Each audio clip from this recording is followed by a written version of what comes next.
We're excited to share the new yeast functionality with you in Ollie Ops. On your brew day log, you'll notice that you have a new tab at the end called Yeast. When you click on this, you can choose what yeast strain you want to add to your beer. First, click on the drop down, and any yeast that's sitting in inventory is something that you bought via the purchase order. This cost is fixed and cannot be changed. So we're going to choose our London distill-free yeast. You can choose how much you want to pitch, a 10 barrel batch, and you can choose what generation you want to start at. Hit save, and now this cost of your yeast is going to your final cost of goods in the batch. If we bring down our cost breakdown, you can see the cost of all our grain, and down below is our yeast cost at $140.60. When we brew our next batch, we'll skip forward to the yeast, and you pitch the yeast. You can choose to do another fresh pitch from inventory of what you have bought, or you can pull a yeast pitch from another tank. It tells you what yeast strain you're looking at, what generation it currently is sitting at, what tank it's in, what beer it's in, and then the cost associated with that yeast right now. So we're going to pitch from our IPA to another IPA.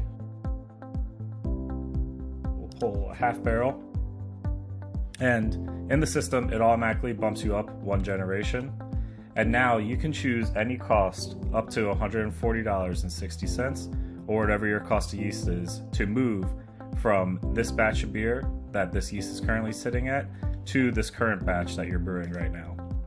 So let's say that we want to spread our yeast out and have about $10 in every batch. We're going to bring over $130, hit save, and now this cost is now associated with this batch 32 of IPA. If we go and look at it, you can see our yeast cost is $130 for batch 32. And if we go back to batch 31 and our cost breakdown, you can see we initially had $140.60. We pulled out $130 to go to batch 32, and now our cost of yeast is now sitting at $10.60 in this batch.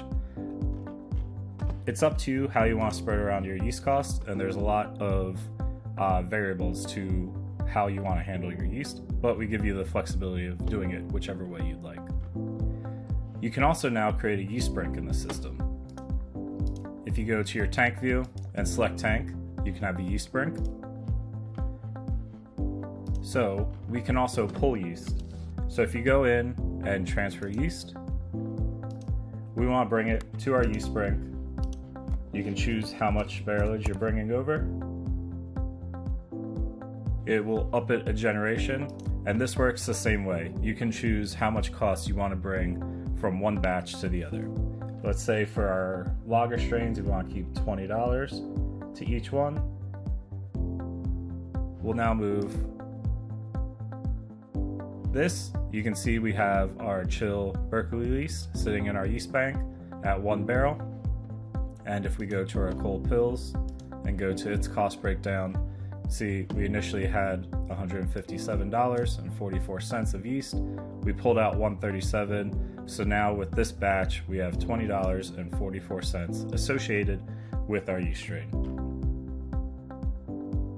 We hope you enjoy this new function. We think it will help a lot with spreading out your cost of goods and get a more accurate depiction of how much you're spending on your beer.